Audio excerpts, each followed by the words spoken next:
Bom, pessoal, vamos resolver mais uma questão do nosso simulado e ela dizia assim, ó. Considere o triângulo exibido na figura abaixo com lados de comprimentos A, B e C e ângulos alfa, beta e gama. Suponha que a sequência ABC seja uma progressão geométrica de razão raiz de 2 sobre 2. O valor de cosseno de beta é... Bom, pessoal, vamos lá. Quando a gente fala de cosseno de algum ângulo, já liga o nosso alerta, porque é natural nós associarmos as razões trigonométricas a um triângulo retângulo. Mas repara que nessa figura a gente não tem garantidamente um ângulo de 90 graus, já que esses ângulos não foram fornecidos e a informação que foi dada na questão, ela não faz referência aos ângulos, mas sim aos lados desse triângulo. Então, se eu não tenho garantidamente ou qualquer coisa que me faça crer que esse triângulo é um triângulo retângulo, só existe uma outra relação, na verdade, outras duas relações que podem me ajudar a trabalhar com cosseno. Bom, nós temos a lei dos senos, mas obviamente ela não me daria o cosseno do ângulo, me daria o seno e a partir dele eu tentaria encontrar o cosseno. E eu tenho a própria lei dos cossenos, que, evidentemente, nesse caso, seria um caminho mais natural por conta do comando da questão, que pede o cosseno de um determinado ângulo. Porém, quando nós escrevemos a lei dos cossenos, nós percebemos que há um problema, a princípio, na nossa questão. Por quê? Nós queremos o cosseno desse ângulo aqui, ó.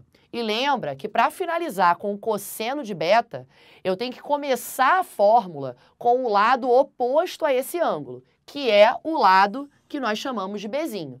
Então, quando eu escrevo a lei dos cossenos para essa situação, ela fica montadinha dessa forma. Só que aí eu tenho um problema, porque eu não conheço nenhum desses valores, nem os lados e nem o próprio ângulo e, consequentemente, o seu cosseno. E aí, a informação de que esses lados formam uma progressão geométrica é o que vai me ajudar a transformar essa expressão em uma expressão com um número menor de variáveis, porque eu vou conseguir escrever todos os lados desse triângulo em função de uma única variável. E aí, pessoal, é só observar o seguinte, a minha PG nessa ordem, né, é ABC. E a razão é raiz de 2 sobre 2. O que significa isso? Que de um termo para o outro, eu estou multiplicando por raiz de 2 sobre 2. Então, se eu pegar o meu A e multiplicar por raiz de 2, eu vou encontrar o B. Então, eu acabei de escrever o lado que eu chamei de B em função de A. Já reduzi uma variável. E, consequentemente, o C ele vai ser o B multiplicado mais uma vez pela raiz de 2 sobre 2.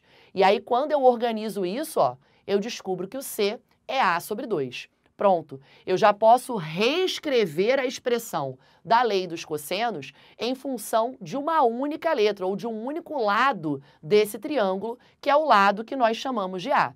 Então, no lugar do B, A raiz de 2 sobre 2.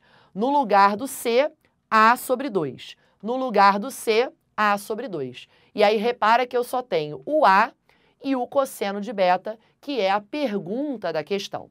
Bom, pessoal, pude cancelar aqui, né, o 2 da fórmula que multiplica o restante da expressão com esse sobre 2 do lado, que é o nosso lado C. E pude efetuar esses quadrados aqui, ó. O quadrado vai para todo mundo, então é 2A ao quadrado sobre 4. Aqui o quadrado também vai para numerador e denominador, então é A ao quadrado sobre 4. E aí eu percebo que todos os termos dessa expressão estão multiplicados por A ao quadrado. Então eu posso, sabendo que A não é zero, né, pessoal, porque ele é um dos lados do meu triângulo, eu posso dividir toda essa expressão por A ao quadrado. E aí, simultaneamente, eu já vou dar uma organizada nessa expressão. Então, esse menos cosseno de beta, eu já passei para o outro lado, ele virou mais cosseno de beta. Repara que o A, a gente vai poder simplesmente, ó, cancelar, né? Aqui onde não ficou nada, eu coloco 1.